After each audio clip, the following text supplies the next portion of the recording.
이 사랑하는 성도 여러분, 우리가 신앙생활을 하고 있음에도 불구하고 우리 예수 믿는 자들에게도 고난이라고 하는 것이 없을 수가 없습니다. 우리가 하나님의 부름받는 그날까지 우리는 연속되는 고난을 이기고 극복하면서 살아갈 수밖에 없는 그런 운명에 있습니다. 어떤 면에서 보면은 도대체 예수 믿어서도 이렇게 어려움이 많으니 이거 제대로 믿는 게 맞나 이런 생각을 하실 수가 있어도 성경에 의하면 고난은 우리의 인격의 성장, 우리의 영성의 성장, 우리의 믿음의 성장, 또 타인을 위해서 우리가 봉사하고 사랑하고 자비를 베풀 수 있는 계기를 마련할 수 있는 귀한 기회가 될 수 있기 때문에 하나님께서는 우리에게 고난이라고 하는 것을 생략하지 않으십니다. 그래서 사도 바울은 고난당하는 것이 오히려 나의 기쁨이다. 또 시편 기자도 고난당하는 것이 나에게 유익이다. 이렇게 이야기를 한 겁니다. 그런데 너무너무나 힘들어서 정말 한숨밖에 안 나오고 가슴이 밤낮 없이 유동치며 시원하게 문제를 해결을 받았으면 좋겠는데 이것이 도대체 어떻게 해결될 수가 있을까 조마조마하는 마음 가운데서는 우리가 이런 생각을 할 수가 있어요. 과연 하나님께서 내 이 고통을 얼마만큼 하실까? 내 사정을 그가 이해하실 수 있을까? 아니, 하나님이 계시기나 할까? 도대체 저 하늘에서 뭐 하신다는 건가? 정말 야속하고 냉정하다. 이런 생각을 할 수가 있습니다. 성경에도 그와 같은 신앙인의 푸념이 제법 많이 나와요. 시편을 우리가 보자면 대략 70% 내용이 하나님을 향한 탄원 혹은 탄식의 시입니다. 내 원수가 사방에서 지치고 나를 모욕하고 공격하고 있는데 하나님 어떡합니까? 주야로 내 눈물이 음식이 되었습니다. 침상을 적시고 있습니다. 어디 계십니까? 나의 간절한 부르짖음에 하나님 어디 계십니까? 하는 그러한 탄식의 시가 70%예요. 그러나 그 시편을 왜 위대한 신앙시라고 우리가 그렇게 여깁니까? 고난 가운데서도 그 시인은 하나님의 존재하심과 하나님께서 나를 도우실 분이시라고 하는 그 한 가지 사실을 양보하고 있지 않기 때문에 그게 위대한 신앙의 시인 것입니다. 또 이사야서를 보면은 하나님의 입장에서 이렇게 선지자에게 말씀을 주신 사례가 있습니다. 야곱아, 네가 어찌하여 말하며 이스라엘아, 네가 어찌하여 이르기를 내 사정은 여호와께 숨겨졌으며 내 원통한 것은 하나님에게 수리하심을 받지 못한다 하느냐. 하나님 입장에서 우리 인생을 굽어 보실 때 다 그런 마음을 품는다는 거 다 아신다는 거예요. 그렇죠. 이처럼 답답한 게 어디겠습니까? 야, 나는 이렇게 힘들어 죽겠는데 하나님은 뭐 하시나?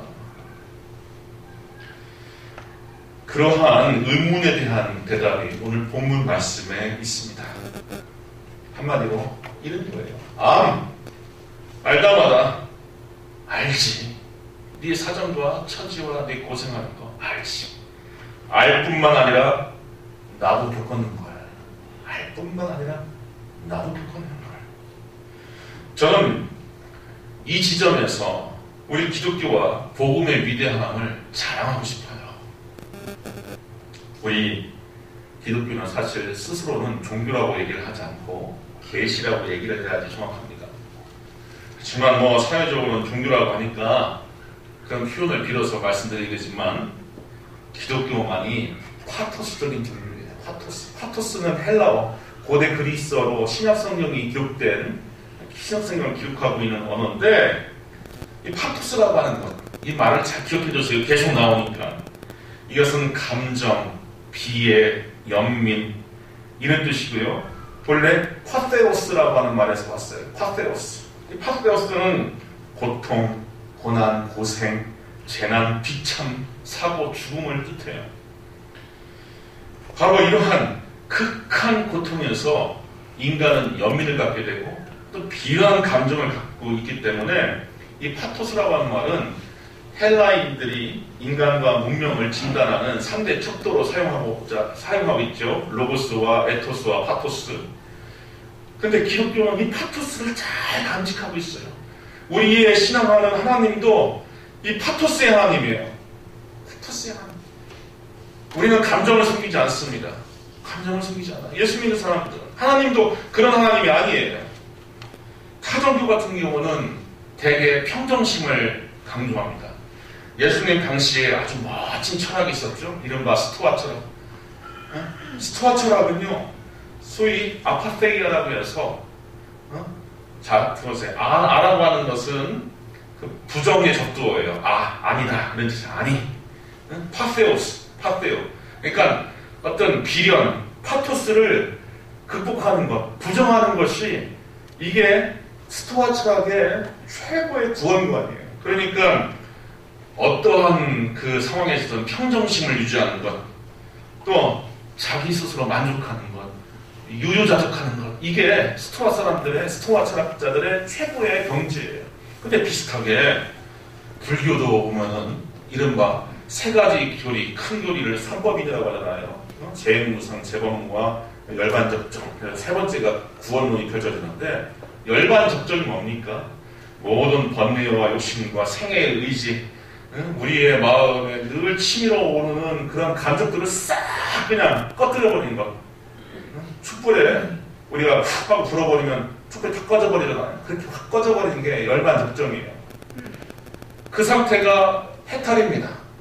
그게 열반이에요. 열반. 또 유교를 보면은 오욕칠정, 5가지의 어떤 시각, 청각, 후각 이런 5가지의 감각과 또 희노애락, 애오욕, 즐거움과 노함과 애통해하는 것과 즐거워하는 것과 사랑하는 것과 미워하는 것과 욕심을 부리는 것, 이 7점 이거를 싹 없애는 것. 그래서 인의 예지라고 하는 상당히 고차원적인 의식감정으로 올라가는 게 이게 군자의 도예요. 군자의 도. 그러니까 우리의 감정의 문제라고 하는 것은 대개 사람들이 만든 종교 가운데서는 싹 그냥 쓰레받기로 이렇게 써 담아갖고 버려야 할 그런 것들입니다. 그런데 우리가 성경을 보자면은 많은 신앙의 위인들이 감정에 사로잡힌 채 하나님을 믿는 모습을 관찰할 수가 있어요. 수많은 신앙들 위인들이 하나님을 찾을 때 격정적으로 기도합니다. 다윗의 시편을 보면 아까 얘기했듯이 주야로 눈물이 흘러서 내 침상을 적시고 그 울음이 내 음식이었습니다. 또 수많은 신앙적 위인들이 회개를 할 때 옷을 찢으며 재에 앉아서 재를 뒤집어 쓰고 하나님을 향하여서 절규하듯이 부르짖어요. 또 기쁠 때는 어떻습니까? 다윗 왕이 하나님의 성궤, 법궤를 되찾고서 블레셋을 이기고 돌아올 때 자기 하체가 드러날 정도로 번쩍번쩍 뛰면서 춤을 추다가 자기의 아내의 핀잔을 듣지 않습니까? 이거 왕이라고 하는 사람이 새통머리 없이 그렇게 이겼다고 승전했다고 그렇게 춤을 춥니까? 나는 여호와 앞에서 춤을 춘 것이다. 이렇게 춤을 추며 소고를 치며 펄펄 뛰면서 노래를 하고 찬양을 합니다.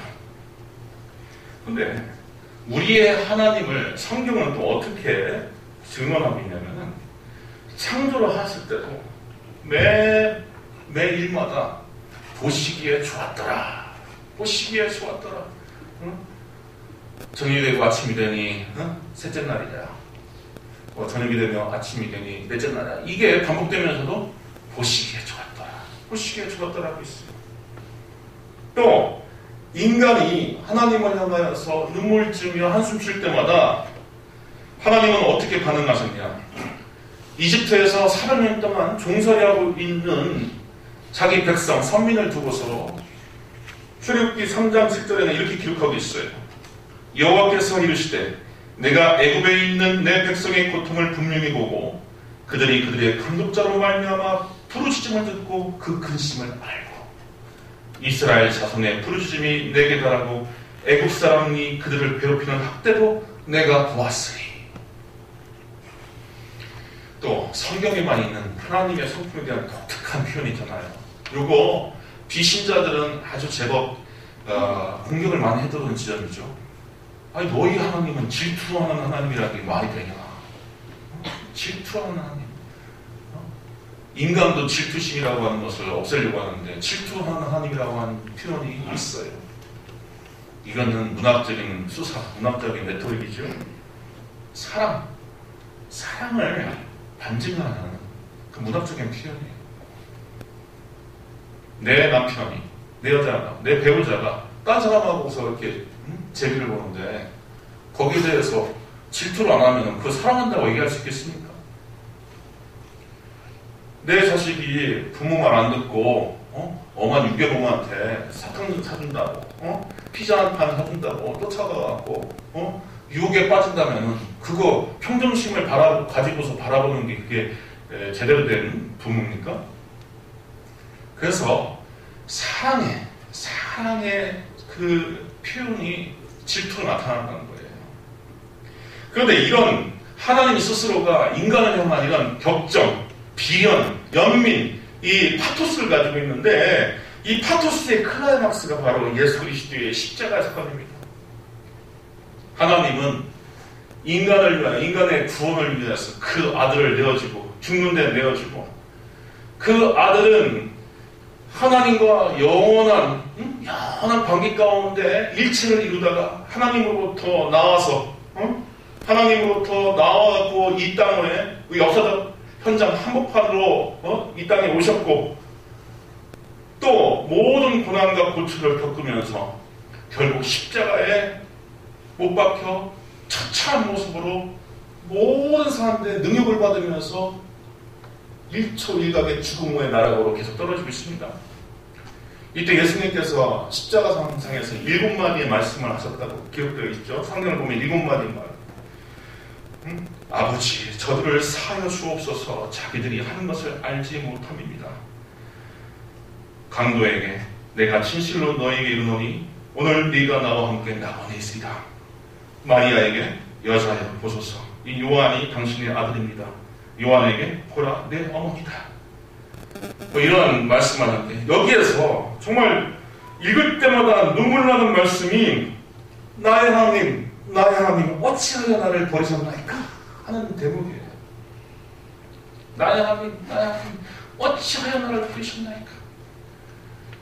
이거를 책상머리에 앉아갖고 성경 연구하는 자들이 예수님이 이렇게 하신 말씀은 이 인류를 위해서 그 독생자 아들을 내어주신 그 위대한 사랑에 감복해서 예수님께서 이런 말씀을 하신 거다.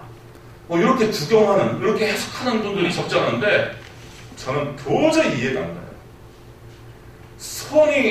손과 발에 살이 찢어지고 뼈가 꺾이고 극렬한 목마름과 등허리에 책쭉 맞아서 가죽이 벗겨진 그 쓰라린 상태에서 어느 하나 구원해주려고 하지 않고 어느 하나 가련히 여겨주지 않은 그 처참한 현장에서 하나님으로부터 철저하게 버려짐을 당하는 그 현장. 예수님은 말 그대로 성부와 하나님으로부터 버려졌어요. 그리고 구약성경에는 이미 나무에 달린 자마다 저주받은 자라고 했어요. 예수님은 물자 그대로 그 상태에서 저주받고 하나님으로부터 버려졌습니다. 왜? 대속 때문에, 대속의 세력이 있기 때문에. 하나님은 아담과 하와를 나무에서부터 추방하면서 그 언약을 주셨어요. 대속. 피 흘림이 없이는 사함이 없고 죽는 일이 없이는 회복과 구원이 없다, 용서가 없다. 그러나 너의 구원을 위해서 대속제물을 세울 수가 있다. 대속제물. 그래서 온갖 양과 염소로 제물을 하나님께 드렸지만 또 죄를 지을 때마다 양과 염소를 가지고서 제사를 지내야 돼요.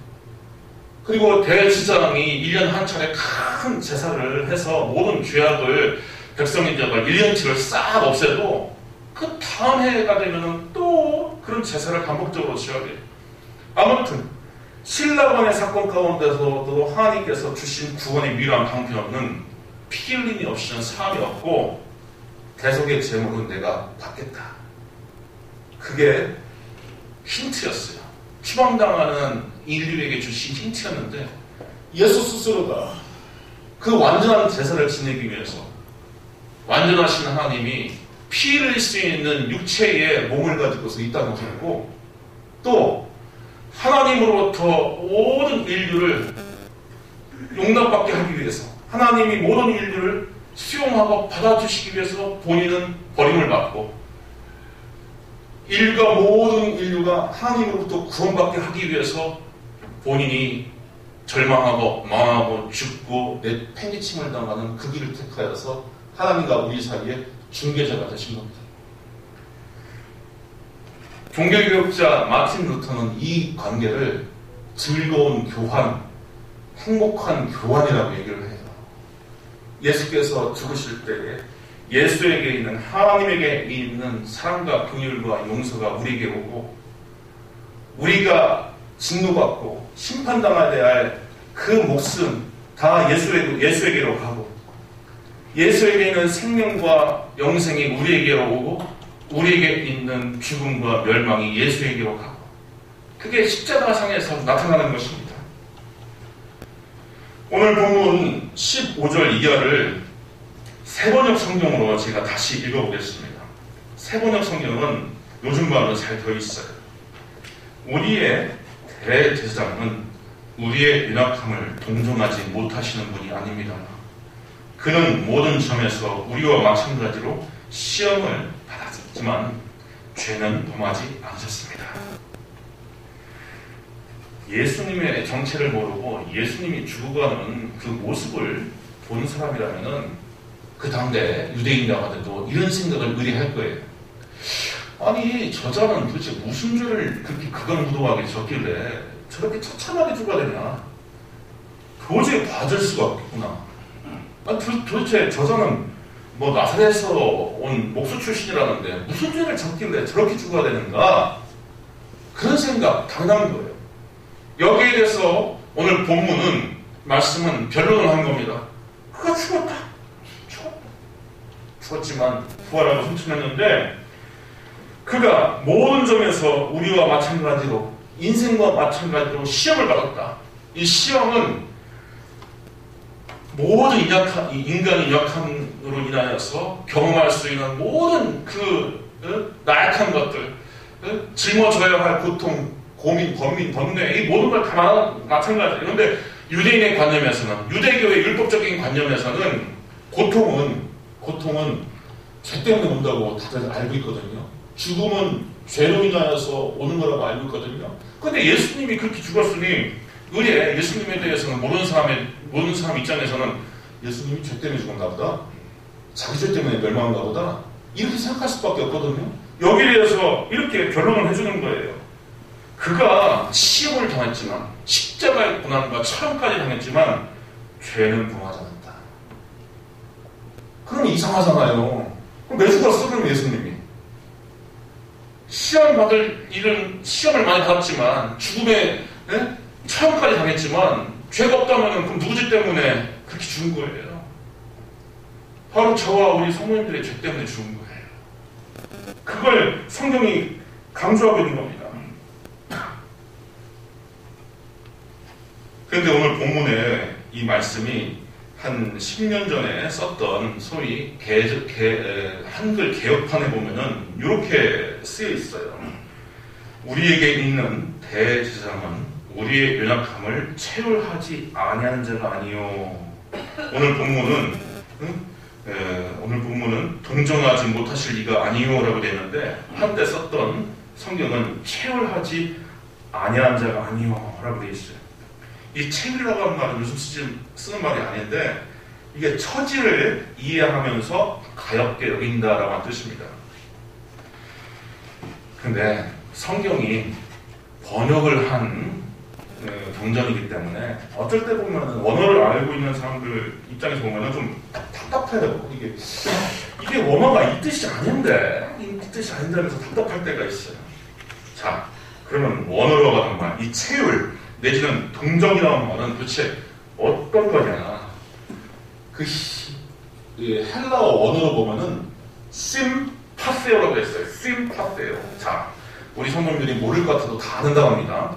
심이라고 하는 것은 교향곡 할 때 심포니 있죠, 심포니. 거기에서 그겁니다. 심이라고 하는 것은 함께라는 뜻이에요. 함께. 포니는 뭡니까? 포네, 헬라어 포네에서 왔는데 소리란 뜻이에요. 여러 악기의 소리를 함께 모여서 연주하는 게 심포니예요. 심포니. 그래서 심이라고 하는 것은 함께라는 뜻이고, 파세오는 아까 파테오스에서 말한 격정, 비련, 연민, 고통, 고난, 죽음을 말하는 거예요. 그러니까 예수님은 우리를 향하여서 함께 아파하지 않은 분이 아니요 이렇게 된 겁니다. 헬라어로. 예수님은 동정하다. 우리가 보면 동정하다 보면은 거지가 불쌍해서 그냥 1,000원짜리 한 장 넣어주는 것도 동정 아니에요. 강 건너 불구경 해도 사실 아예 안 됐다. 혀를 차도 동정이 됩니다. 그렇지만 원어적으로는 이 동정, 체율이라고 하는 말은 그 정도의 수준이 아니라 동참해버리는 거예요. 같이 아파해버리는 거예요. 같이 아파하는 게 그게 대시장 되신 예수님이 우리에게 보여주신 구원의 길이었던 겁니다.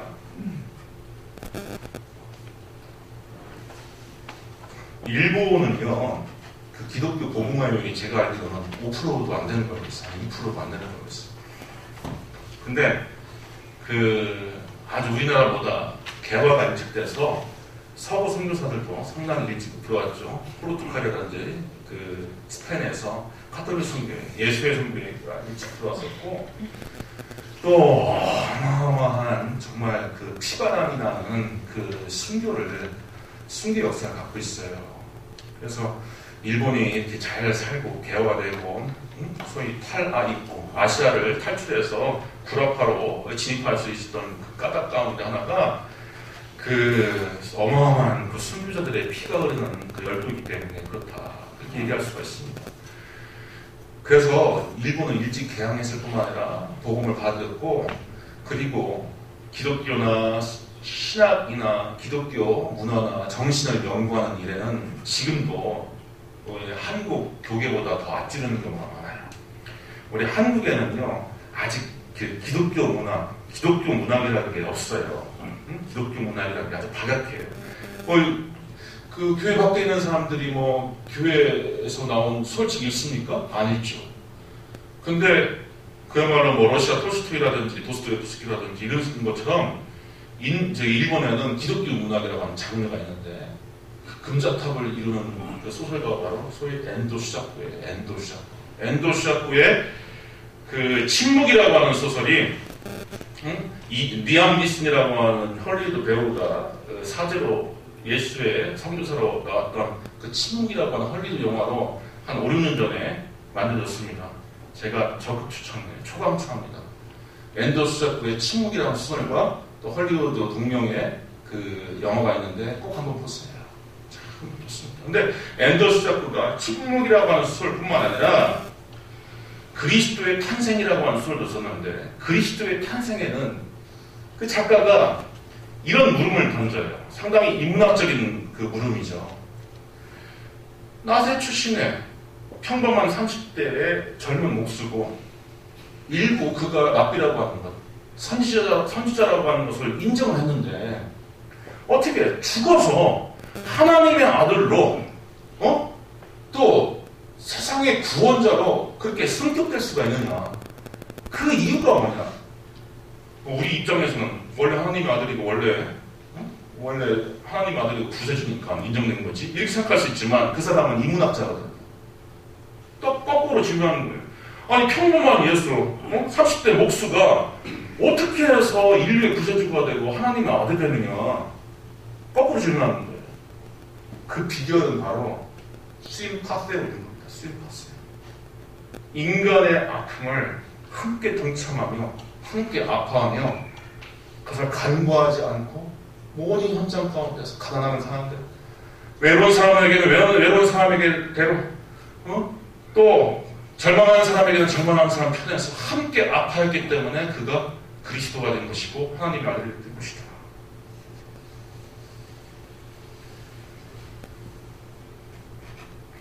성경은 예수님의 삶 가운데서 우리의 인생에 어떠한 고난들을 함께 당하셨는지 그 낱낱을 다 증언하고 있어요. 잘 알듯이 십자가에서 죽음의 고통을 당했죠.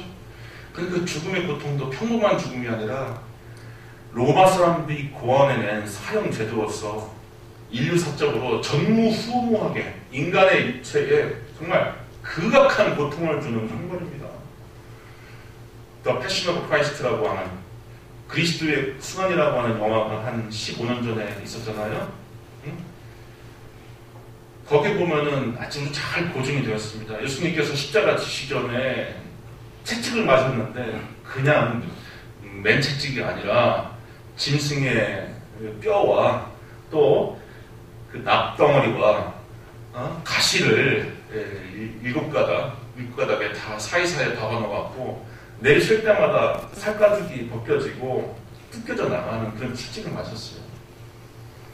그리고서 예수님이 십자가를 지고서 자기 몸에 육박하는 십자가를 지고서 골고다 산성으로 올라가시니까 3번 넘으시죠. 그리고 그 가운데서 또 손과 발에 못 박히시는데 어떤 경우에는 사람의 그 몸이 이탈하지 않도록 끈으로 tom매준다고 하는데 예수님 같은 경우는 그냥 손과 그 발목에 못질을 해서 그 못으로 고정을 했던 것이라고 보여져요.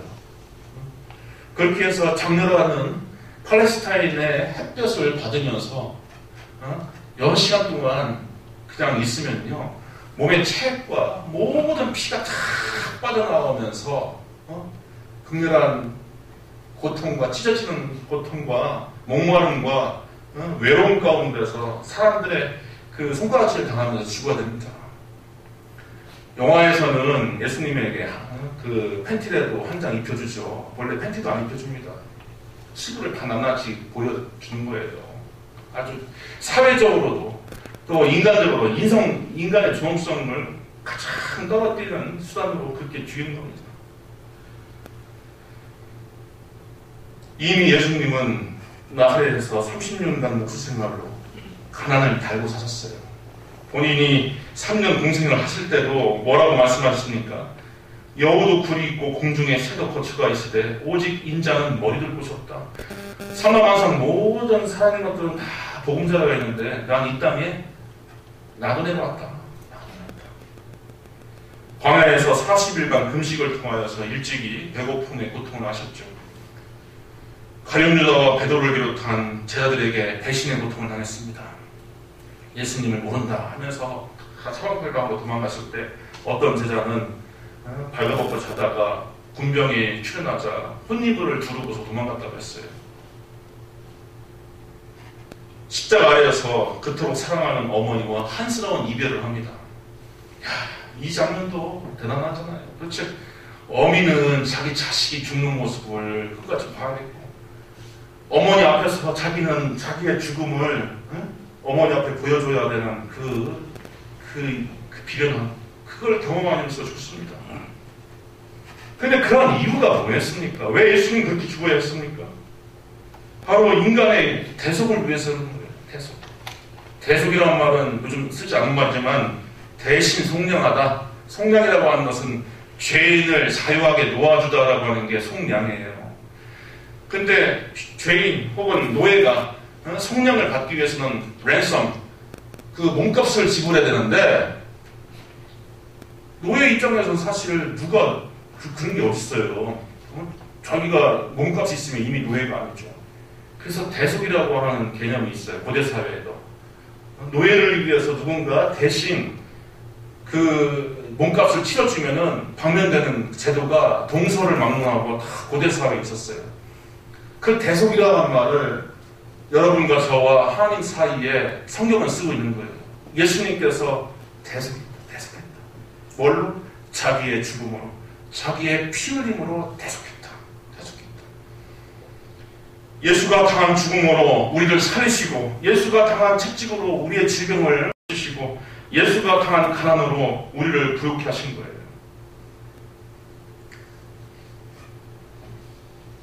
우리는 경험상으로 알아요. 이 동병상련이라는 말로 누군가의 고통을 똑같이 경험해 본 사람만이 그 사람의 고통을 전적으로 이해하고 심정적으로 깊이 도울 수 있습니다. 저는 한 수년 전에 뭘 잘못 먹어갖고 식중독에 걸렸어요. 한겨울에 식중독에 걸리더라고요. 근데 식중독을 처치하는 응급처치 중에 하나가 스테로이드 주사입니다. 스테로이드 주사. 조금 맞고 왔는데 하루 잠깐 좋더니 또 온몸에 버짐이 나고 온몸에 붓고 퉁퉁 부는 거예요. 그래서 또 가갖고 동네 병원에서 또 스테로이드 주사를 또 맞았어요. 이게 과다 투여가 돼갖고 스테로이드 주사에 여러 가지 부작용이 있는데 그 중에 하나가 이 관절염이에요. 관절염. 그래서 온 마디, 머리 끝부터 발끝까지 온 마디마다 관절염에 걸려갖고 제가 입원을 했는데 잠시 잠깐 어머니가 저를 돌보다가 외출을 하셔갖고 한 두세 시간 되었을 때 제가 한 20m 정도에 가야 있는 공중 화장실을 가기 위해서 제 병상에 일어나갖고 공중 화장실을 다녀왔어요. 토탈 시간 1시간 반. 1시간 반을 다녀왔어요, 제가. 근데 그게 참 저에게 유익이었다는 게 왜 아프시고 연세 드시고 하신 분들이 그렇게 거동이 힘드신가, 그럴 수밖에 없는가라고 하는 것을 제가 철저하게 알았습니다. 그리고 몸이 망가지고 몸 아픈 고통이 어떤 건지 그 젊은 신학교 한 2학년 정도 신학교 2학년 정도 다녔을 때 느꼈는데, 그러면서 오늘 본문의 말씀이 절절히 와닿는 거예요. 예수님은 우리의 고통에 동참하시고 우리의 고통은 이미 아시는 분이시다. 그래서 우리 하나님은 그렇게 우리를 긍휼히 여기시고 도우실 수 있는 분이시에요. 그래서 우리 예수 믿는 사람들이 깊이 깨닫고 실천해야 할 것은 하나님의 긍휼, 하나님이 함께 아파하심을 겪으신, 우리 그렇게 하나님의 긍휼을 입은 자로서 우리 역시 다른 사람에게 긍휼한 사람이 되어야 하는 겁니다. 다른 사람의 아픔에 동정하고 이해할 수 있어야 하는 겁니다. 예수 믿는 사람들이 다른 사회적인 위인들이나 인격자들과 달라야 하는 입장이 그거예요. 남이 배고파 한다면은 그 배고픔을 알면서 나도 배고파 봤으면 그게 얼마나 힘들고 고통스러운 건지 알고서 도와야 되고, 몸이 아파서 고통당한 사람을 보면은 혀를 찰 것이 아니라 얼마나 아플까? 얼마나 아플까? 내가 직접 경험한 것이 아니면은 내 자식이, 내 어머니가, 내 아버지가 겪었던 생각대로 얼마나 아플까 하면서 도울 줄 알아야 되고, 가난이랄지 부채랄지 이런 것 때문에 고통스러운 사람들이 있으면 얼마나 답답할까, 얼마나 힘들어할까, 얼마나 힘들어할까.